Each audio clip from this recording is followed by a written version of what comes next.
বলবো।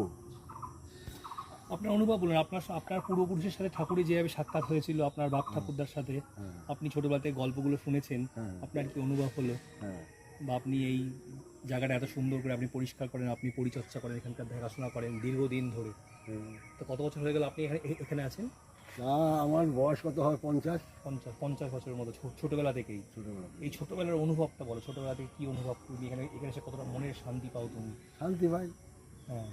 হ্যাঁ, প্রথম মথুরবাবু আর রাসমণি উনি এসেছিলেন এই গ্রামে।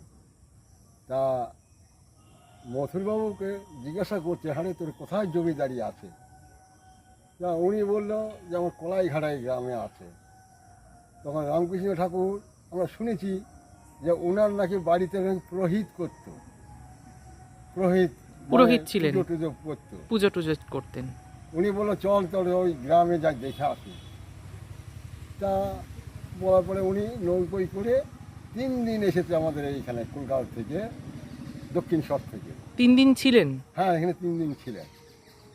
থাকার পর এখানে মথুরবাবুর লোকেরা খাজনা আদায় করতো।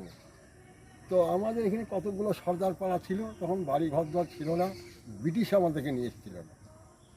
হ্যাঁ, ব্রিটিশ তখন নিয়ে এসে ব্রিটিশ বললো যে চল তোদেরকে সেই তোদের দেশে দিয়ে আসি। তখন আমার আমার কৈলেশ উনি বলছেন না আমরা যাবো না, ওখানে আমরা যাবো না, আমরা যখন এখানে এসেছি আর ওখানে ফিরে যাবো না। এই বলে আমরা দীর্ঘদিন এই কলাইঘাটায় বসবাস করি।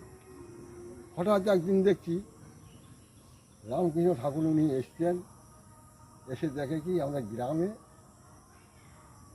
মানে পাতার ঘর, এরকম অতটা ছিল না, খড়ের ঘর, তাল পাতার ঘর এরকম ছিল। রামকৃষ্ণ ঠাকুর এসে বলছে এবার দেখে আসি, গ্রামটা দেখে আসি। সেই গ্রাম গিয়েছিল দেখতে।